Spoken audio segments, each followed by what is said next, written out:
Le rendez-vous sport des clubs gardois sur Radio RG30 avec Dorian du Total Sport Média, c'est Actu Sport. Bonjour et bienvenue sur Actu Sport sur Radio RG30. C'est l'heure de 100% rugby, à commencer avec le championnat de Régional 3 et Beaucaire Tarascon qui s'est imposé sur le score de 24-3. C'était face à Roquemaure le week-end dernier dans un derby 100% gardois. Du côté du rugby club, les Angles-Gare Rodaniens en fédéral 2B, ils se sont imposés face à l'Avéor sur le score de 32 à 31. Les seniors de la fédérale 2B sont allés également s'incliner avec le match juste après, 19 à 18, de quoi les remettre dans les rails dans ce championnat de fédéral 2B après avoir suivi quelques revers. Après avoir remporté également des succès en début de saison, les voilà de nouveau sur les rails, les protégés de Alain Sensium. On continue avec le championnat de Fédéral 3 et les résultats de l'excellence B du RCU qui se sont inclinés sur le score de 47 à 0.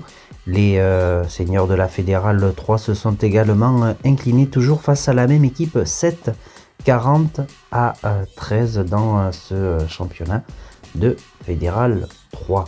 On va partir du côté du rugby club Sévenol, là aussi parce que, comme vous le savez, le championnat bat son plein, malgré qu'effectivement on arrive sur la fin de cette première partie de saison, bien évidemment. Donc on va partir du côté du rugby club Sévenol avec les résultats également du week-end pour eux. Avec tout d'abord une victoire de l'excellence B, c'était face au RC Saint-Afrique, une victoire 24 à 16. Puis s'en suivait également la Fédérale 3 avec une victoire 16 à 10, également face à la même équipe au RC Saint-Afrique. Voilà également un bon résultat du week-end pour l'équipe du rugby club Sévenol.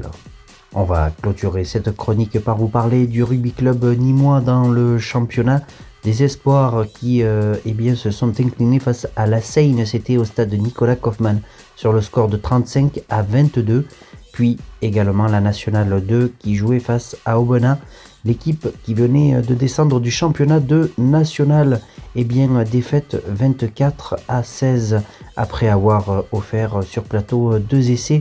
Les Nîmois ne s'étaient pas facilité la tâche dans cette rencontre qui était à vivre sur Radio RG30, donc défaite pour les Nîmois. Il faudra se rattraper ce week-end, c'est justement face à la Seine en déplacement et puis face à Dijon pour la dernière rencontre de 2022 de la première partie de saison. Merci en tout cas de nous avoir suivis sur Radio RG30. On se retrouve demain avec une chronique, cette fois-ci 100% football. Merci de nous suivre sur l'ensemble des réseaux sociaux. Jérôme, c'est à toi.